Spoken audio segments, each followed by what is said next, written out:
The noise of ambulances rushing to aid Baghdad bomb victims is regrettably familiar, but Thursday's string of attacks has nevertheless shocked the city. Officials say the apparently coordinated blasts killed dozens and wounded some 200 more, making it Iraq's deadliest day of 2011. They come in a week that Iraq has seen the last United States soldiers leave and the country being gripped by a political crisis over the arrest of a Sunni politician. Iraqi officials describe some 14 attacks at various sites, including Al-Amil in the south and Halawi and Karada closer to the center of the capital.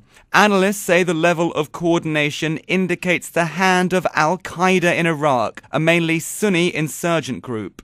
At least 18 people were killed when a suicide bomber driving an ambulance detonated the vehicle near a government office in the Karada district. Eyewitnesses describe attacks on government buildings and schools, children sobbing in terror and a baby covered in shattered glass. The last few thousand American troops pulled out of Iraq over the weekend, nearly 9 years after an invasion that toppled Sunni dictator Saddam Hussein. Many Iraqis had said they feared a return to sectarian violence without a US military buffer.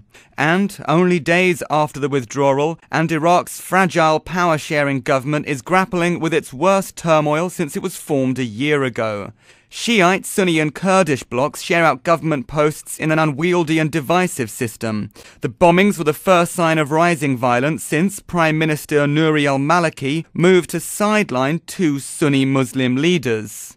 Maliki sought the arrest of Sunni Vice President Tariq al-Hashimi on charges he organized assassinations and bombings. He also asked Parliament to fire his Sunni deputy, Saleh al-Mutlaq.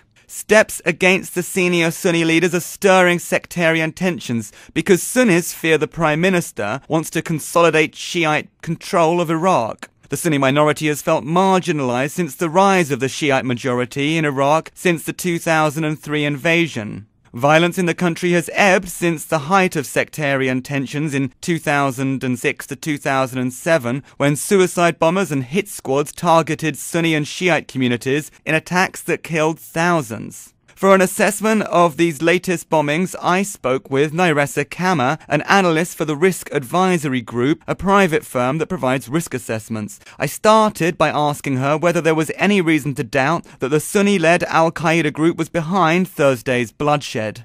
No, I think it's fair to say that this was most probably the work of Al-Qaeda in Iraq. Everything suggests that. The nature of the targets, which were, of course, civilians, the type of weapons used in the attack, the fact that there were car bombs, IEDs, all of these things, and the fact that these were a coordinated string of attacks, all of this suggests that it was, in fact, Al-Qaeda. And of course, it takes place only a few days after US forces finally sent their last troops crossing out over into Kuwait. Is there a suggestion that it's been timed to coincide with that? And would there have been any different outcome if US forces had actually still been on the ground there? I think it's also fair to say it probably was timed to coincide with the U.S. drawdown. I mean, all these groups, Al-Qaeda probably especially, want to flex their muscles at this time, show that they're still relevant, and show that they can put pressure on the Iraqi government and the security forces. It's interesting, would this have happened if U.S. forces had been there? Yes, I think it probably would have. I mean, Iraqi security forces have essentially been in charge of the situation on the ground for about the last year and a half, and we have seen other very similar coordinated attacks just like this. So I think it probably would have happened even if U.S. troops had still been there. The other dimension to this, which makes it a very sensitive time for Iraq, are the sectarian tensions that have been roused by this arrest warrant which has been issued for the Vice President Tariq al-Hashimi, a Sunni, on terror charges. Doesn't that make this doubly troubling? It does make it doubly troubling. I mean, there is, most of Al-Qaeda's attacks, or many of them at least, do have a sectarian dimension. I mean, Al-Qaeda specifically targets Iraq's sort of Shia and Christian communities. I think that coming at this time when there are all these sectarian issues playing out in government and the Sunnis feel sort of particularly under pressure, this type of attack will heighten sectarian tensions, and it will make the Sunni community feel even more sort of marginalized and pressurized and concerned about its future in Iraq than it already does.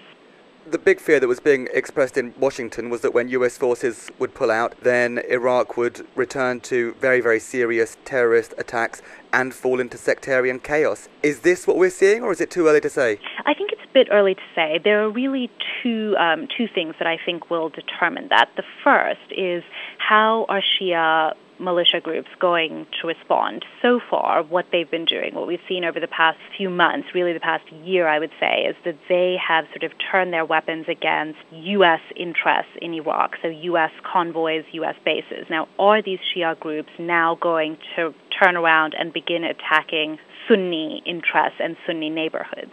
If they do that, are Iraq's security forces going to be able to contain that kind of violence? Now, that's one issue at play. The other issue at play is how is the political situation going to play out? Is the Prime Minister, Nouri al-Maliki, going to continue taking steps that make the Sunni community feel isolated and marginalized, as he has done with this arrest warrant against Tariq al-Hashimi? Those two things, I think, are what will determine the sectarian environment in Iraq, more so than attacks like this. That was Nyresa Cama, an intelligence analyst for the Risk Advisory Group.